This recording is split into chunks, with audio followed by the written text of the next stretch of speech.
창세기 12장에서 15장까지 제가 나눌 말씀이 참 많은데 큐티 진도를 따라가기로 했습니다. 오늘 큐티 본문이 창세기 16장인데 16장에서 오늘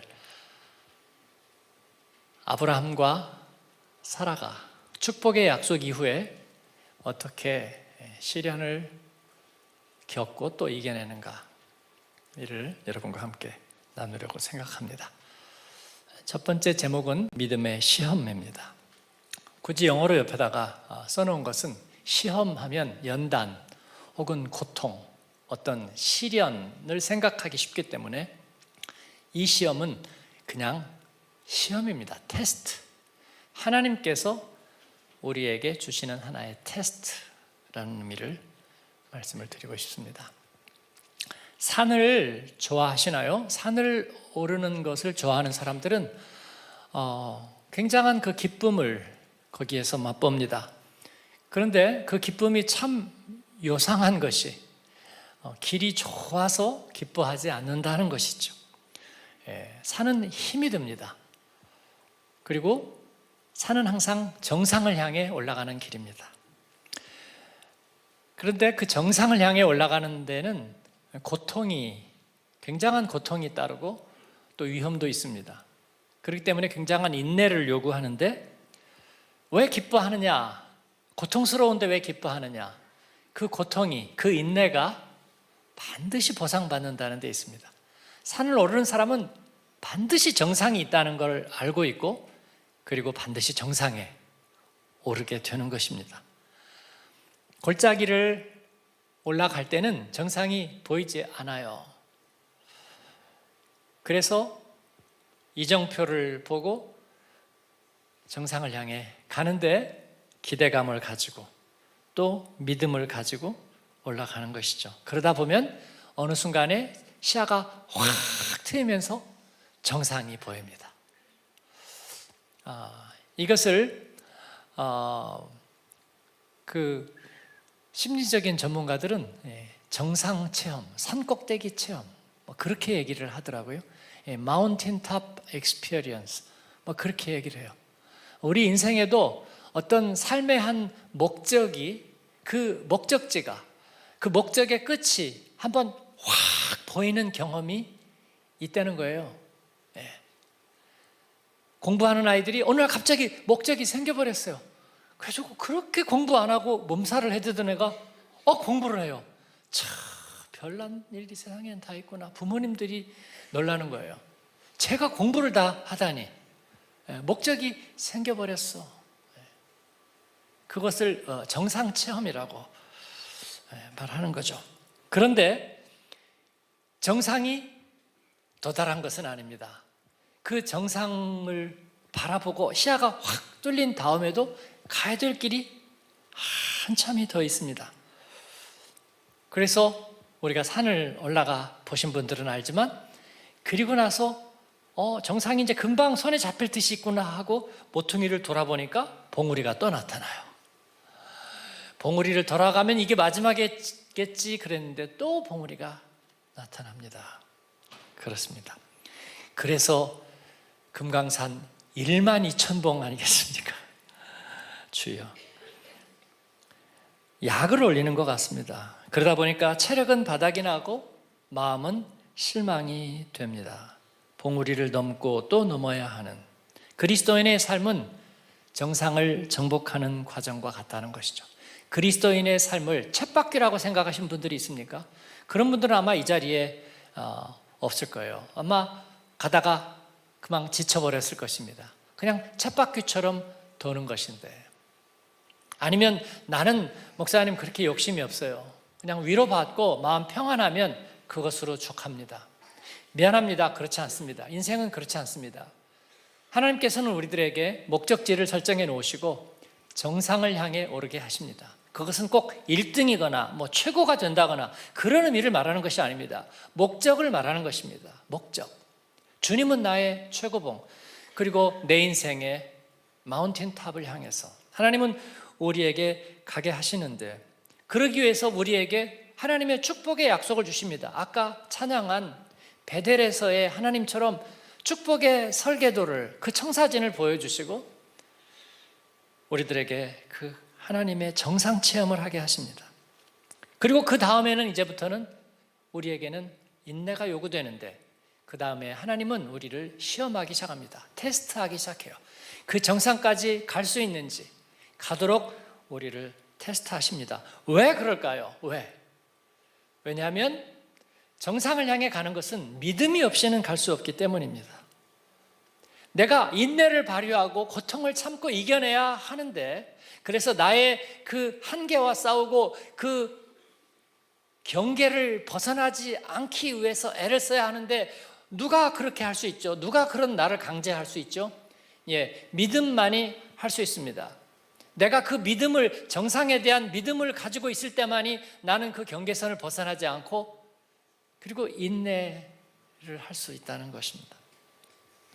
창세기 15장에 이 한 장 전에 보면 아브라함은, 본문에 아브람 있다가 나중에 아브라함으로 바뀌고 사레가 사라로 바뀌는데 헷갈리잖아요. 그래서 그냥 아브라함, 사라로 제가 통일했어요. 그러니까 그런 줄 아세요. 우리에게 익숙한 대로 아브라함은 하나님께서 보여주시는 그 놀라운 정상 체험을 합니다. 하나님이 정상, 목표의 끝을 이렇게 보여주시는 거예요. 하늘의 별들을 보여주시면서 내 자손이 같으리라. 그 말은 네가 그냥 자손이 많은 조상이 된다, 그런 의미가 아니라 땅끝을 향해서 주님이 이루실 땅끝의 그 구속사의 완성을 너를 통해서 거기까지, 우리 안에 착한 일을 시작하시니까 그리스도의 날까지 이루실 줄을 우리는 확신하노라. 그걸 보여주시는 거예요. 새하늘과 새 땅 보여주시는 거예요. 정상 체험입니다. 그때 아브라함은 이 말씀을 듣고 믿었습니다. 믿으니까 어떻게 됐다고요? 하나님은 그를 위로 여기셨다고, 그를 의롭다고 여기셨습니다. 이 말씀은 그에게 뭔가 질적인 변화가 일어났다는 것입니다. 그렇습니다, 여러분. 여러분이 믿음을 가지게 되면, 믿음은 과학적인 실증이 믿음이 아니라고 제가 말씀드렸습니다. 우리의 세계는 세 가지 세계가 있다고요. 물리적인 세계가 있고, 우리 생명의 소우주의 세계가 있고, 그리고 또 하나는 영적인 세계가 있습니다. 그러니까 우리가 하나님이 태초에 하나님이 천지를 창조하시니라 이 말씀을 믿을 수 있다는 것은 물리적으로, 지질학적으로, 유전학적으로 우리가 실증했다는 의미가 아니라 영적인 세계를 통해서 바로 이 말씀에 나타난 것이 우리에게 믿음으로 이해되었다는 것입니다. 그렇습니다. 아브라함이 그 하나님의 보여주시는 청사진을 보면서 믿었습니다. 그랬더니 그의 안에 뭐 하나가 뚝 떨어졌습니다. 죄 하나 떨어지고, 그리고 그의 안에 자리 잡은 게 믿음의 자리 잡습니다. 그에게 새로운 의식, 새로운 렌즈, 새로운 살아갈 이유, 목적지향적인 그 삶이 그의 안에서 시작된 거예요. 그렇습니다. 이것은 정상 체험이었습니다. 그런데 하나님은 그걸로 만족하지 않으십니다. 15장에 보면 하나님이 그와 이제 언약 예식을 치르기를 원하십니다. 결혼을 할 때도 증인들을 모아놓고 우리가 예식을 치르는 것은 사진 남기려고 하는 것이 아니고요. 분명한 언약을, 약속을 하려는 것입니다. 슬플 때나 기쁠 때나, 괴로울 때나 즐거울 때나 두 사람이 서로 한 몸이 되어서 돕는 배필이 될 것인지, 그 믿음을 저버리지 않을 것인지 약속하게 하는 거. 하나님 그 약속을 하고 싶어 했어요. 왜냐하면 아브라함이 물어봤거든요. 하나님 다 좋은데요, 다 좋은데 저에게 축복하신 것도 다 좋은데 지금 보이는 건 아무것도 없잖아요, 사실은요. 그런데 내가 약속의 땅을 차지하고 약속의 민족을 이룰 거라는 것을 어떻게 보장하죠? 어떻게 알 수 있죠? 라고 물어본 거예요. 창세기 15장에 보면 하나님이 그 말을 듣고 약간 화가 난 것 같습니다. 저 같으면 약간 화가 나겠어요. 하나님은 약간 화가 난 것 같습니다. 그래서 3년 된 암소와 또 암염소와 3년 된 수량과 또 산비둘기와 집비둘기를 가져오라고 얘기합니다. 아브라함이 가지고 있는 그 가축들을 대속의 제물로 삼아서 하나님과 언약의 예식을 치르려는 것입니다. 그래서 그것들을 다 절반으로 쪼개라고 말합니다. 절반으로 쪼개요. 그랬더니 솔개가 그 사체 위에서 이제 날갯짓을 할 무렵에 아브라함은 깊은 잠에 빠지는데 그때 하나님이 임재하십니다. 임재하시는데 흑암과 두려움으로 임재하신다고 그랬어요. 하나님이 진노하신 것 같아요. 하나님이 약간 화가 나셔. 자신에게 퀘스천 마크를 던지는 아브라함에게 약간의 분함이 있으신 것 같아요. 그러면서 타는 횃불이 그 갈라진 재물들 사이를 지나가면서 다 태워버리는 놀라운 엑스타시를 경험합니다. 아브라함은 두려웠습니다. 하나님의 주권 앞에서 두려웠고 그리고 그 하나님의 어미로우심 앞에 두려웠습니다.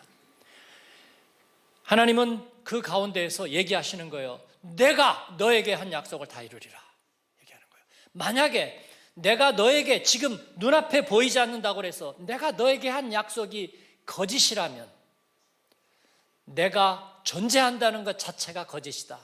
하나님은 이를 보여주시는 것 같아요. 그러나 나는 너에게 거짓말하지 않을 것이고 그리고 내가 존재함도 너와 함께함도 포기하지 않을 것이야. 내가 너에게 말한 모든 것을 가장 확실한 방법으로 이룰 거야. 하나님은 그렇게 얘기하셨습니다. 놀라운 체험입니다. 그리고 그 다음에는 이제 계약을 맺었거든요. 약속을. 그 다음부터는 아브라함을 테스트하기 시작합니다. 여러분, 유능한 트레이너는 선수들을 계속 테스트합니다.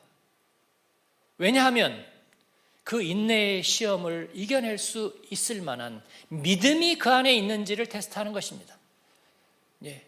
그러기 위해서 계속 유능한 트레이너는 학생들을, 선수들을 그리고 병사들을 훈련시키고 그리고 테스트를 하는 거예요.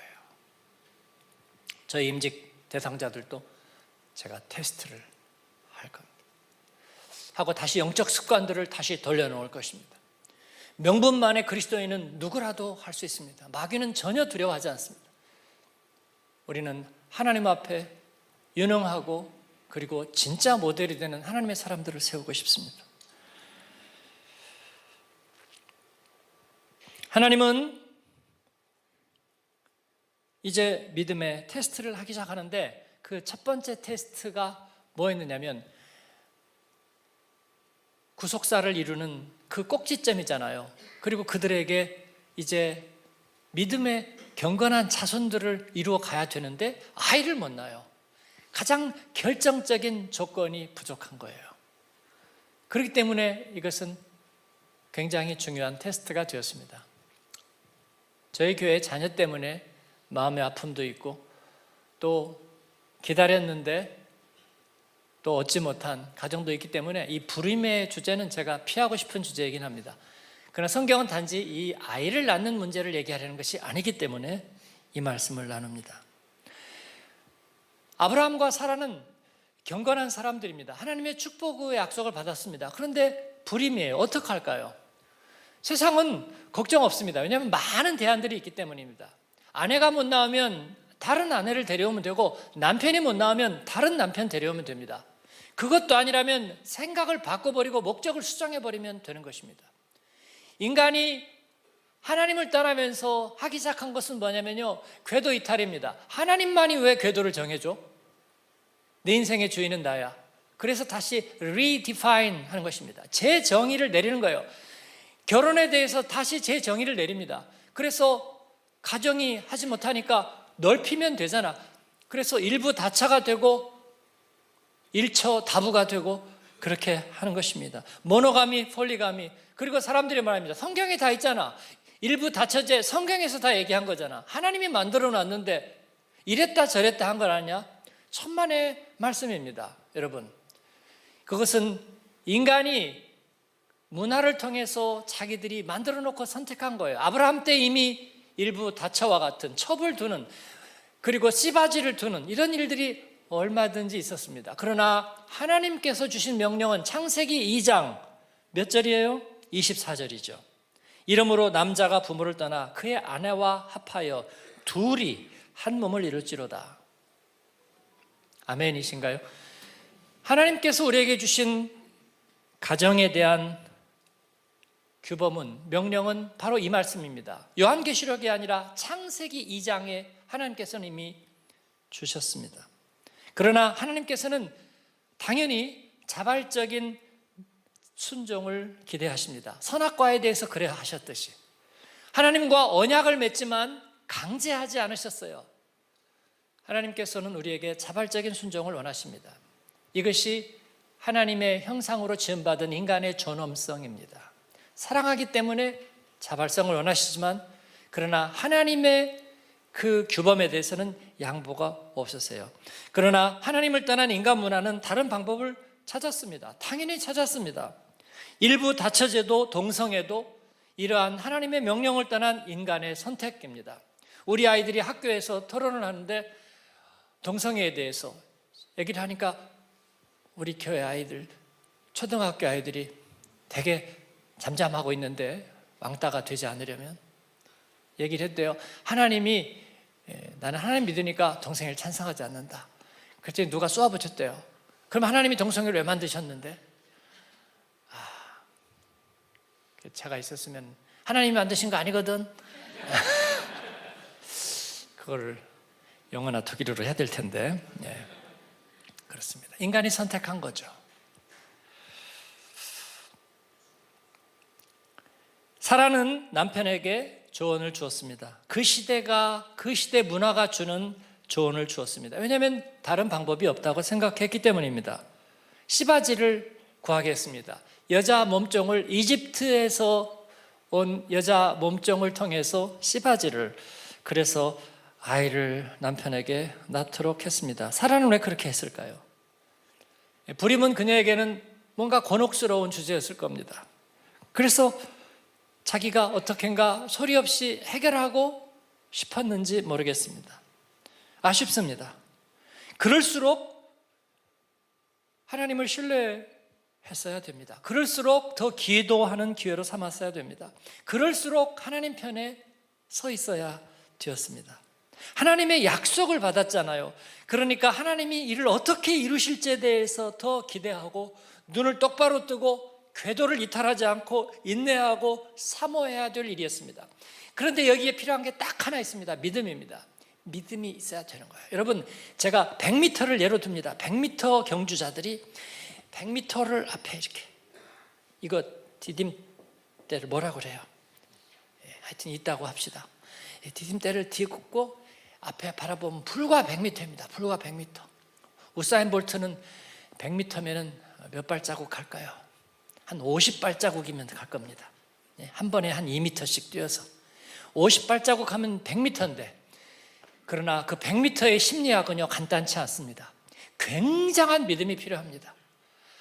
아마 그 중에 8명이 서 있다면 그 중에 한 3, 4명은 벌써 마음이 꺾여 있을 겁니다. 내가 1등을 못할 경우에 우리 아내를 어떻게 보지? 우리 가족은, 나를 응원하는 사람은, 그리고 우리 코치는, 관객들은, 그래서 아마 벌써 변명을 생각하고 있을지 모르겠어요. 바람이 왜 이렇게 불까? 종아리에 근육이 이상해. 심장이 왜 이렇게 뛰지? 그리고 나서 예를 들어서 30m를 뛰기 시작했을 때 어떤 사람들은 이미 경주를 멈춰버렸을지도 몰라요. 30m를. 눈앞에 보이는 100m의 목적지를 향해 가기가 그렇게 쉽지 않은 거예요. 그런데 어떤 이는 이것은 나의 마지막 경주이고 나는 100m가 아니라 140m를 나의 헌신을 다해서, 나의 최선을 다해서, 나의 명예와 마지막 땀방울과 마지막 호흡으로 나는 140m를 질주할 거야 라고 생각하는, 여기에는 믿음이 필요한 거예요. 믿음이 필요한 거야. 이것은 내 인생 경주가 될 거야. 그래야지 그 100m를 뛸 수 있을 거예요. 그렇죠? 그렇지 않으면 30m를 넘기기 어렵다. 그 말과 같이 뛰는 사람들 사이에서 30m를 뛰기 어려울 거라고 생각해요. 아쉽습니다. 사라는 노년까지 미모를 유지했대요. 제가 노년에 들어가기 시작하니까 이게 얼마나 위대한 건지 알겠어요. 사라는 노년까지 미모를 유지했고요, 지혜와 덕이 있는 훌륭한 아내였습니다. 또 그녀에게는 하나님의 축복을 약속받은 신실한 남편이 있었습니다.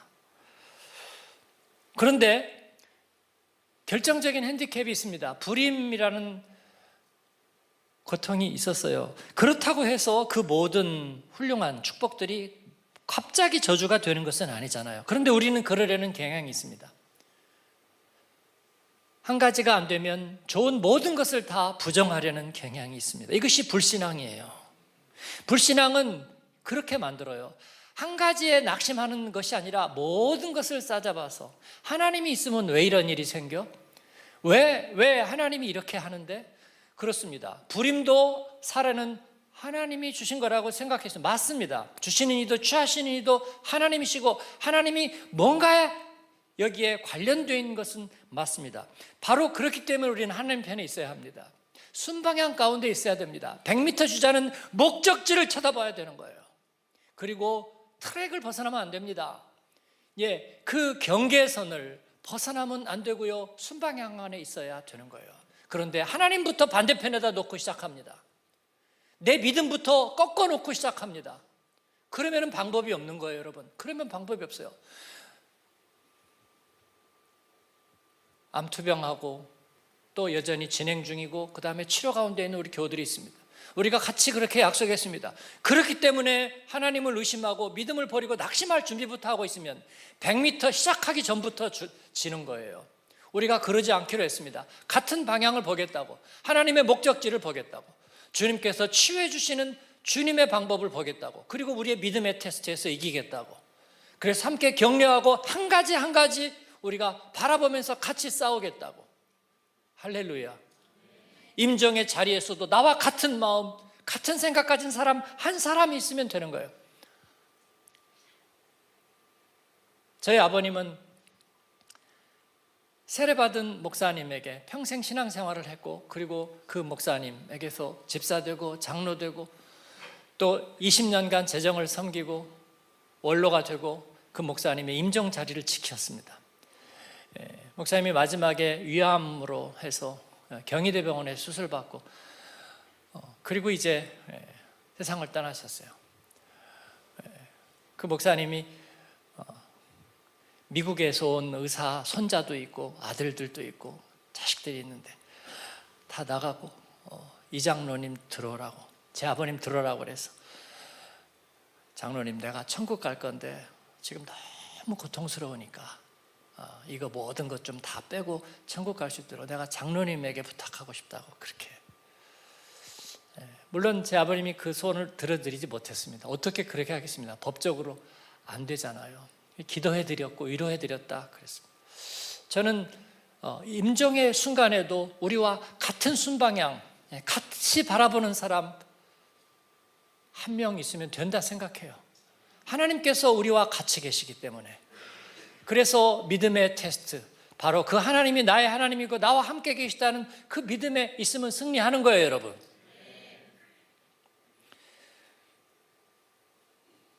자신의 고통을 정당화하면서 하나님과 등지지 마세요. 세상의 시각에 넘어가서 하나님과 등지지 마세요. 이런 불신앙입니다. 이렇게 해서는 믿음의 테스트를 넘어설 수가 없는 거예요. 같이 한번 읽을까요? 두 번째 제목, 말씀을 이루는 것이 그리스도인의 목적입니다. 문제는 아브라함도 아내 사라의 말을 들었다는 거예요. 아내 사라가 남편에게 얘기한 거예요. 몸종을 데려다가 씨바지를 삼으세요. 그렇게 해서 당신 몸에서 어쨌든지 후사가 나야 되는 것 아니겠습니까? 그래서 애굽의 종인 하갈을 첩으로 맞아들인 것입니다. 이건 잘못되었습니다. 우리 그리스도인의 삶의 목적이 뭡니까? 인생 문제 해결하는 게 아니고 하나님의 약속을 이루는 것입니다. 하나님의 위대한 그 말씀을 이루는 것이 우리 인생의 목표입니다. 우리에게 어떤 일이 일어나는 것이 목표가 아니라 하나님의 말씀 안에 있어야 하는 것이 목표입니다. 하나님의 순방향 안에서 기다렸어야 됩니다. 여기에 이의를 제기하면 어긋나게 되는 거죠. 아니, 야곱도 아내를 넷이나 두었고 레아와 라헬과 빌하와 실바와 4명이나 아내를 두었고 결국 그래서 12지파의 아버지가 되고 하나님이 다 이걸 묵인하신 거 아니냐? 아닙니다. 성경은 일부 다처제도 일부 일처제도 성경이 만들어낸 게 아니고 그 그들이 만든 것이고, 그래서 아브라함도 야곱도 그들은 하나님의 선택받은 사람들이지만 이것은 경건한 태도가 아니에요. 잘한 태도가 아닙니다. 이 값을 그들이 다 치르게 되는 거예요. 하나님 하실 일만 더 많이 만들어 준 거예요. 하나님은 세상 문화에 대해서 당장 심판하시지 않고 그냥 두셨습니다. 추수의 때까지 두시겠다고 하십니다. 그렇다고 해서 아브라함과 야곱이 당시 문화에서 이미 흔한 관습이라고 해서 받아들인 것은 옳은 일이 아니었고요. 그들은 대가를 치러야 했습니다. 왜 한 남자의 한 여자? 그렇게 질문하는 순간에 이미 물은 엎질러지고요. 아브라함과 사라는 그 세상의 문화를 따르면서 위기의 부부가 되었습니다. 15장에서는 정상을 체험하는 축복을 경험했는데 16장에서는 믿음의 테스트에서 실패하는 위기의 부부가 된 거예요. 축복과 테스트는 하나님이 좋아하시는 주제 사이클입니다. 정말로 그 축복을 누릴 만한 자격이 있는지 없는지를 테스트하는 겁니다. 네가 정말로 결승점까지 갈 의지가 있는지 없는지를 테스트하는 것입니다. 저는 종종 그렇게 생각합니다. 네가 정말 그럴 의지가 있는지. 알겠어요. 다음날 새벽기도 가는군요. 전날 잠자리 들 때 이미 압니다. 자기가 분명히 압니다. 갈 사람과 가지 않을 사람 분명히 알게 되는 거예요. 하나님께서 우리에게 그 테스트를 합니다. 그 믿음이 없이는 하나님을 기쁘시게 할 수 없고, 그 믿음이 없으면 우리는 정상에 오를 수가 없습니다. 그러니까 테스트는요, 통과하면 되는 것입니다. 낙심하고 주저앉는 것은요, 테스트 자체를 부인하는 거예요. 물론 사람은 낙심할 수 있고요, 낙심은 여러분의 자유입니다. 누가 그거를 가로막지 않아요. 여러분이 믿음에서 시험 들고 그리고 낙심했다고 한다고 누가 말리지 않습니다. 낙심은 여러분의 자유입니다. 그러나 이를 통해서 하나님의 주권을 흔들면 본인만 손해입니다. 옆 사람에게 한번 얘기 좀 해주세요. 본인만 손해래. 얘기해 주세요. 순방향은 벗어나면 안 돼요. 부정성에 빠지면 안 됩니다. 하나님의 테스트의 목적은 분명해요. 로마서 4장 17절에 보니까 그가 믿은 바 하나님은 죽은 자를 살리시며 없는 것을 있는 것으로 부르시는 이라고 얘기하고 있어요. 그렇습니다. 죽은 자와 같이 되어서 하나님은 살리시려고 우리를 테스트하고, 그리고 그 경계선의 끝에 우리를 세워보시는 거예요. 그래서 우리가 할 수 없습니다. 하나님 앞에 백기를 들고 주님을 더 바라볼 수 있도록 하게 하시는 거예요. 왜 그렇게 할까요? 그래야 우리는 통과할 수 있기 때문이에요. 힘이 빠져야 물에 뜨기 때문이에요. 그래야 우리가 하나님의 크신 손을 붙잡을 수 있기 때문에 하나님은 우리의 힘을 빼세요. 그게 믿음의 테스트입니다. 그렇지 않으면 자꾸 하나님 원망하면서 내 힘으로 경계선을 넘어가려고 그래요. 그게 문제입니다. 아브라함은 사라의 말을 들을 때 기도하지 않았을 거예요. 체험적으로 분명히 알게 됩니다. 세상 문화 따라가고 하나님 말씀 멸시하고 경계선 넘어가면서, 그리고 하나님께 원망하는 마음을 품고 순방향을 벗어나고 인간적인 생각에 넘어집니다. 그렇습니다. 그렇게 해서는 도달할 수가 없어요. 기도하지 않고 아브라함은 생각이라는 기차에 올라탑니다. 그래서 자신의 생각에 꼬리를 물고 가면서 스스로 시험에 빠집니다. 엘라살은 아니고 그 다음에 어떻게 할까? 논리적인 몸종을 씨바지로 구하자. 장하긴 하지만 하나님이 기뻐하시지 않았고 하나님이 일만 더 시키게 되었습니다. 여러분, 사레가 하갈을 남편에게 씨바지로 주었습니다. 첩으로 주었어요. 그리고 하갈은 아브라함은 시키는 대로 했습니다. 그리고 하갈과 동침하고 아들을 낳았습니다. 그런데 사라가 하갈을 사랑했을까요, 여러분? 내가 못한 걸 네가 했으니 얼마나 사랑스러운지, 너는 사랑받게 되는 사람, 그랬을까요? 그랬을 리가 없죠. 그런데 성경 말씀 4절에 보니까 하갈이 사라를 멸시했다고 말합니다. 하갈이 왜 사라를 멸시했을까요? 이해가 너무나 쉽게 갑니다. 자기는 정이에요. 아들을 낳았지만 영도 폐기 당할 수 있어요. 그래서 아브라함의 마음을 지속적으로 잡아둬야 돼요. 그러려면 사라를 견제해야 돼요. 그러기 위해서는 자기가 뭔가 힘을 과시해야 돼요. 그 방법이 멸시하는 거죠. 내가 사랑받는다는 것을 사라에게 암시하는 거죠. 삼각관계가 시작된 겁니다. 어떻게 사라를 멸시할 수 있었을까요? 아마도 사라는 아들을 낳기는 했지만 정이잖아요. 그러니까 아마 일을 시켰을 거예요. 하갈아 시키면 하갈이 얘기를 듣고도 아마 늦게 들은 척 했을 거예요. 네? 그러고 있다가 저요? 저거 봐. 아마 물어보는데 바로 대답하지 않았을 거예요. 아니면 얘기를 하는데 갑자기 한숨을 쉬거나 눈을 많이 굴리거나 그리고 하나도 웃기지 않은데 혼자 웃거나 멸시하는. 그러니까 사라는 아브라함에게 화풀이를 했습니다. 내가 받는 모욕은 당신이 받아야 옳도다. 아브라함은 내가 하자고 그런 것도 아닌데 자기가 하라고 해놓고 내가 받는 모욕을 당신이 받아야. 그런데 아브라함은 할 말이 없었어요. 그래서 당신 마음대로 하구려 그랬습니다. 사라는 하갈을 빼내가지고 학대하기 시작했습니다. 믿음의 어진 아내 사라는 없습니다. 그리고 믿음의 아버지 아브라함도 없습니다. 왜냐하면 믿음의 테스트에서 실패했기 때문입니다. 궤도에서 이탈했기 때문이에요. 하나님의 축복의 명령을 리디파인 했기 때문입니다. 재정의하면서 자기들에 맞게 고쳐쓰고 세상의 방식을 따라갔기 때문입니다. 지혜로운 것 같지만 그러나 단추가 잘못 껴졌습니다. 하나님, 아브라함, 사라, 하갈 사실은 모두 다 잘 지낼 수 있었습니다. 모두 다 하나님의 축복 안에 있었는데 믿음의 테스트가 어긋나면서 모두가 잘못됐습니다. 하나님과의 관계도 아브라함과 사라도 하갈과도 모든 것들이 잘못되었습니다. 이제는 하나님의 몫이 남았습니다.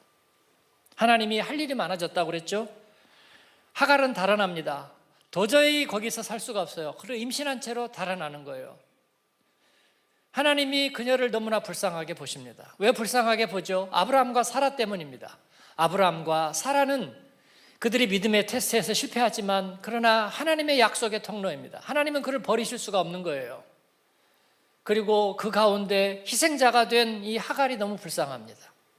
죄의 희생양, 그러나 불쌍합니다.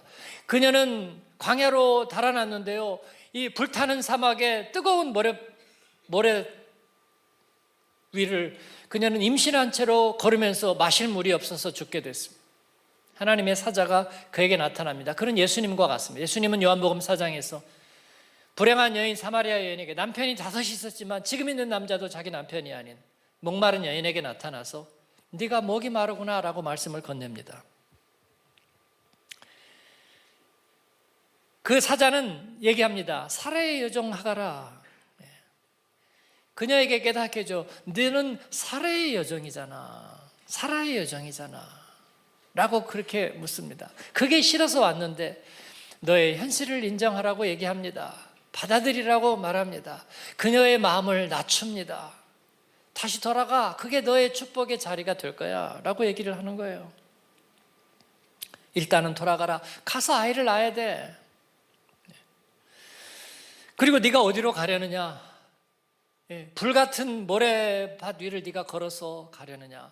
아니면 애굽으로 다시 가서 그 애굽의 신들을 섬기면서 우상들 속으로 네가 들어가려느냐? 네가 다시 돌아가야 돼 라고 얘기하고 그녀에게 물을 마시게 합니다. 물을 마시게 하죠. 하나님은 놀랍게도 이 불행한 한 몸종을 통해서 이야기를 다시 원점으로 돌려놓으십니다. 그리고 하나님의 이루시는 일을 알게 합니다. 그래서 이 몸종 하갈은 그때 하나님의 이름을 지어줍니다. 놀랍습니다. 하나님의 이름을 지어줍니다. 당신은 나를 살피시는 하나님입니다. 영어 성경에 보니까 You are the God who sees me 라고 되어 있어요. 나를 바라보시는 그런 하나님이시군요. 나를 살피시는 하나님, 나를 불행 중에 나를 살피시는, 보호하시는, 알아주시는 하나님이군요. 그렇습니다. 하나님은 그녀에게 약속하시며 너는 종이 되었지만 그러나 네가 낳을 아들은 역시 아브라함의 아들과는 다르지만 그러나 이 땅에 수많은 자녀들을 이룰 것이고 그리고 그는 자유인이 되리라. 할렐루야.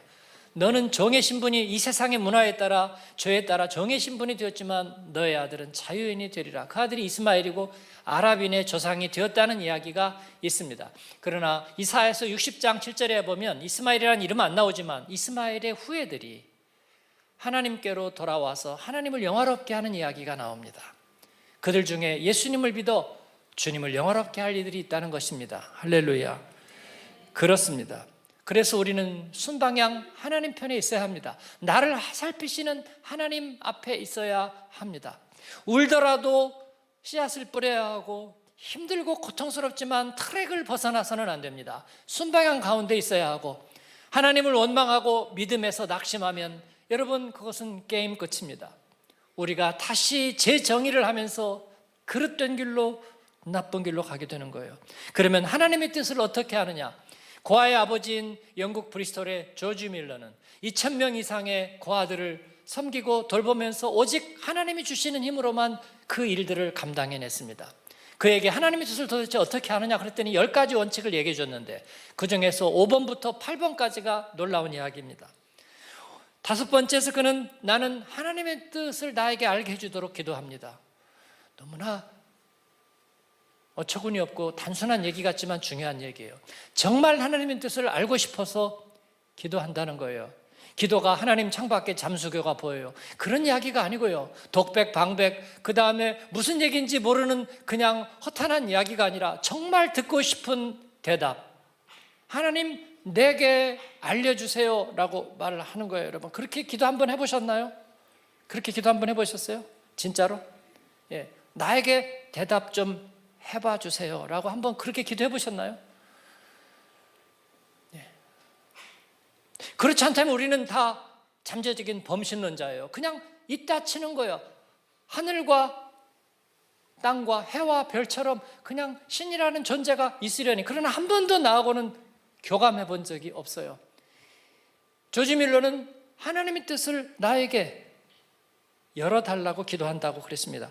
6번째는 내가 이 일을 행하는 데 있어서 하나님과 사람 앞에 깨끗한 양심이 있는지를 확인한다고 그랬습니다.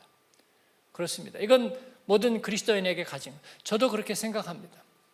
지난번에 알바니아 선교대회를 가서 그 의사 선교사님과 선교지를 이렇게 가면서 하나님께서 그런 소원과 비전을 주셨어요. 선교지에 이 의료 진료와 또 말씀 사역을 같이 할 수 있는 그런 거점을 말하는 것은 저희의 소원이었어요. 또 우리 교회의 소원이기도 했어요. 서부 아프리카의 빌리지마다 우리가 의료 진료소를 만들고 복음 전할 수 있으면 좋겠다 했는데 실패했습니다. 왜냐하면 도저히 여건이 되지 않았어요. 신뢰할 만한 어떤 또 전문가나 사람을 찾기도 어려웠어요. 너무나 멀고 어렵다. 저희가 그것은 포기했습니다. 이번에 알바니아를 다니면서 하나님께서 좋은 일꾼과 실력 있고 또 그리고 말씀에 정직한 사람이 있구나. 우리가 이 일들을 했으면 좋겠다. 근데 그분은 그런 소원을 얘기하지 않는 거예요. 그래서 제가 얘기를 했어요. 이거 어떻게 생각하세요? 그랬더니 놀라죠. 누가 본인이 얘기하기 전에 와서 그런 이야기를 하겠습니까? 그리고 제가 곰곰이 생각했어요. 내게 무슨 거기에 이해관계가 있는가? 하나도 없습니다. 무슨 명예가? 거기에 저에게 떨어질 무슨 떡고물이? 아무것도 없습니다. 그래서 제가 안심을 하는 거예요. 하나님이 주신 소원이구나. 그래서 제가 얘기했습니다. 그걸 한번 세워보십시다. 또 여기에 선한 소원을 가진 교회나 일꾼들과 어제도 CMI 선교사 대회 가서 하고 오면서 우리 문 목사님과 같이 의논했어요. 그랬더니 순수한 문 목사님이 또 덜컥 뭡니다. 미끼를 불어요. 그래요. 같이 기도하면서 한번 생각해 보죠. 그렇습니다. 하나님의 뜻이면, 하나님의 이해관계면, 우리가 거기에 양심이 청결하면 저도 거기에 대해서 결단할 거고요. 그렇습니다. 주님의 마음으로, 그러면서 제가 속으로 주님께 칭찬받을 게 조금 기쁘고 자랑스러웠어요. 주님이 야, 너 기특하다. 내 마음을 알아서 네 코드 석자인데 내 마음을 알아서 빈자리들을 찾아보는 거 내가 고맙게 생각한다. 그러면 제가 좀 하죠. 제가 그런 마음이 들었습니다. 사랑하는 여러분, 일곱 번째는 나는 하나님 대신에 사람의 말을 들을 때마다 꼭 실수가 있었습니다. 조지 밀러 이야기예요. 그래서 사람의 얘기에 귀를 꽉 닫고 산다, 그런 이야기가 아니라 사람에 따라서 좌지우지한다. 아브라함은 하나님께 기도하기 전에 사라의 말을 먼저 들었거든요. 마지막은 그는 기도한 뒤에 믿음으로 하나님의 응답을 기다리며 평안해지면 그때부터 나는 바로 일하기 시작한다, 그렇게 얘기했습니다. 위대한 조지 밀러, 독일 사람입니다. 영국에서 살았지만. 사랑하는 여러분, 하나님은 우리와 한 약속 때문에 우리를 긍휼히 여기십니다. 왜 하갈을 하나님은 도우셨는가? 아브라함과 한 약속 때문입니다. 그가 실수했지만, 테스트에서 한번 실패했지만, 그러나 하나님은 변치 않으시고요, 그렇기 때문에 하갈을 도와주시고, 그래서 아브라함의 마음을 다시 돌이켜 주시는 거예요. 여러분, 하나님 편에 서 있으십시오. 믿음의 테스트에서 올해도 꼭 이기시기를 바랍니다. 질병에서, 우리들의 삶의 모든 싸움에서 이기시를 바라고, 주님의 마음을 알아서 주님을 기쁘시게 하는 자리로 나가는, 나를 살피시는 하나님 떠나지 않고, 그리고 반드시 정상에 오르는, 반드시 결승점에 도달하는 저와 여러분 되기를 축원합니다. 아멘. 기도하겠습니다. 하나님, 믿음의 테스트를 이겨내지 못하면 우리는 인생의 경주를 승리할 수가 없습니다. 그렇게 저절로 되는 것은 우리의 삶 가운데 아무것도 없었습니다. 하나님, 주님을 향해서 우리의 믿음의 손을 듭니다. 주님 축복해 주시고, 내가 주님과 함께 순방향에 서겠습니다. 길이 보이지 않을 때 더욱 말씀 가운데 서겠습니다. 하나님께 응답을 듣고 주님 앞인 내 마음의 청결한지를 살피겠습니다. 기도하고 믿음으로 구하며 내 마음에 평안을 얻겠습니다. 주님, 그러게 도와주옵소서. 또 우리 형제 자매를 위해서 우리가 기도합니다. 중한 질병과 맞서 있는 이들, 또 삶의 여러 가지 과제들 앞에 있는 이들, 두려워하지 마십시오. 우리가 함께 믿음의 자리에 서 있습니다. 주님 앞에 설 때까지 우리는 스크럼을 짜고 같이 갈 겁니다. 주님, 믿음의 테스트에서 이기게 하여 주옵소서. 우리 같이 주여 한번 부르고 기도하겠습니다. 주여. 하나님 아버지, 고맙고 감사합니다. 오늘 주님 앞에 예배드림이 기쁨됩니다. 하나님, 주님의 말씀으로 인하여 감사합니다. 내 자손이가 되리라, 너는 복이 되리라, 내 이름을 내가 크게 하리라, 주님 말씀해 주셨습니다. 세상 끝날까지 주님 우리와 함께 하시겠다 말씀하십니다. 그리고 우리의 믿음을 테스트하십니다. 네가 정말로 믿는지 믿지 아니하는지, 정말로 세상의 떡보다 하나님의 말씀을 더 의지하는지, 우리 주님은 우리를 테스트하십니다. 하나님, 이 시험에서 승리하게 도와주시고 나를 살피시는 하나님, 감찰하시는 하나님, 나와 함께하는 하나님을 의뢰합니다. 주여 축복